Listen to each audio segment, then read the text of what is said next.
निपुण Sehgal ABP news संवाददाता, उनके पास चलते हैं। निपुण, जम्मू कश्मीर हाउस के बाहर धरने पर बैठ गए हैं अब इंजीनियर रशीद, क्या जानकारी?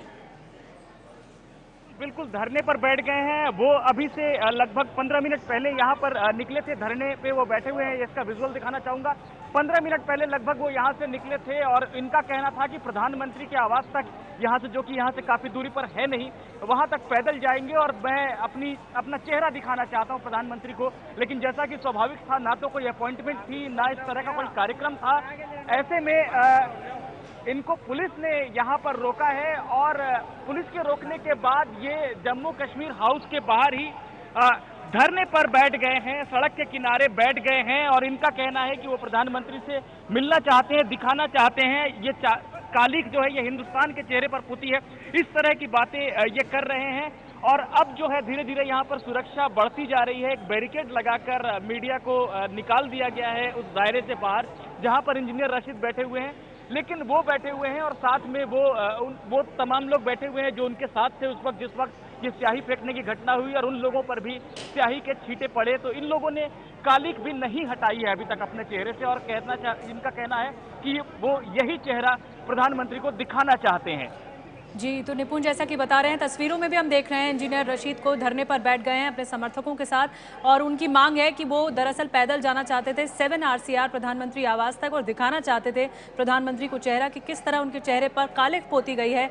और हम तस्वीरों में देख पा रहे हैं कि अपने समर्थकों के साथ बैठ गए हैं धरने पर और कालिख भी साफ नहीं की है इंजीनियर रशीद ने विरोध स्वरूप। उनका कहना है कि देश पर यह कालिख लगी है और वो कालिख नहीं साफ करेंगे, वो अपनी मांग पर डटे हुए हैं। इसके अलावा ये भी उनकी मांग थी कि वो 7 RCR तक जाना चाहते थे, लेकिन बैरिकेडिंग के जरिए पुलिस ने उन्हें रोक दिया।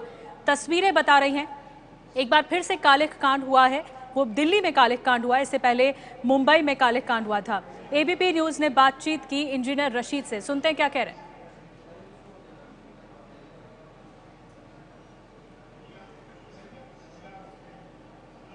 हमारे साथ इस समय इंजीनियर रशीद हैं जो कि जम्मू कश्मीर हाउस के बाहर ही जमीन पर बैठ गए हैं। ये प्रधानमंत्री के आवास तक जाना चाहते थे, अपना चेहरा दिखाना चाहते थे कि किस तरह से कालिख पोती गई है, लेकिन इनको जाने नहीं दिया जा रहा, तो यहीं पर बैठ गए हैं। रशीद साहब, यहाँ पर बैठ जाने के पीछे क्या वजह है? हम नहीं बैठे, हम चाहते हैं हम पीएम साहब के पास जाएं, लेकिन ये जाने नहीं दे रहे।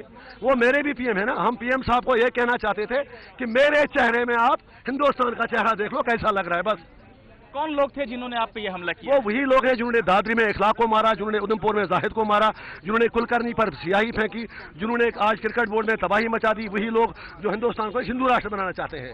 लेकिन आप पे कश्मीर असेंबली में भी अटैक किया गया था और वही जो वजह वहां बताई गई थी कि आपने बीप पार्टी की धार्मिक भावनाओं को उकसाया, वही वजह ये लोग भी बता रहे। तो आपको लगता नहीं कि वो जो जिस तरह से आपने पार्टी की किसी के धार्मिक भावनाओं को, कल से यार है आखिर का सबूत, मैंने किसी की धार्मिक भावनाओं को कोई ठेस नहीं पहुंचाई है। मुझे बताइए मैं क्या खाता हूं, मेरा अधिकार है। आप क्या खाते हैं, आपका अधिकार है।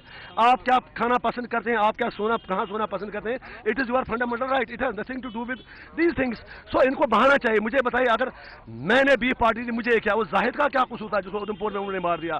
मुझे बताइए जो आज क्रिकेट बोर्ड में उधर हुआ महाराष्ट्र में, उनका क्या कसूर था? कुलकर्णी का क्या कसूर था? ये तो इनकी एक साजिश है। ऐसे ही हिंदुस्तान में जिना की 2 नेशन थ्योरी को राइट साबित करना चाहते हैं। आपने जो प्रेस कॉन्फ्रेंस की थी उसमें भी आप बात कह रहे थे कि सबके सेंटिमेंट्स का सम्मान करना चाहिए, तो कहीं आपको ये अफसोस है कि आपको वो पार्टी नहीं करनी चाहिए? तो जनाब आप फिर वही बात कर रहे हैं। मैंने पहले आपसे अर्ज किया, न मैंने वहां कोई चीज स्लाटर की, न मैंने होटल के अंदर पकाया, न मैंने वहां सर्व किया। मैंने अपने कमरे में करना था, वहां छोटे जगह पड़ी, हमने बाहर लान में किया, अपने ही लान में। ये कौन सा तूफान है?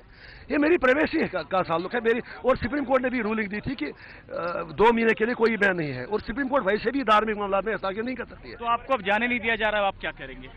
यहाँ बैठे हैं फिलहाल, जाने देंगे क्यों नहीं देंगे जाने, मतलब प्राइम मिनिस्टर मेरे भी हैं। ये कालिख आपने अभी तक क्यों नहीं हटाई चेहरे से? मैंने कहा ना कि मैं चाहता हूँ कि मोदी जी मेरे चेहरे पर नजर डालकर देश का चेहरा देख लें कैसा लगता है।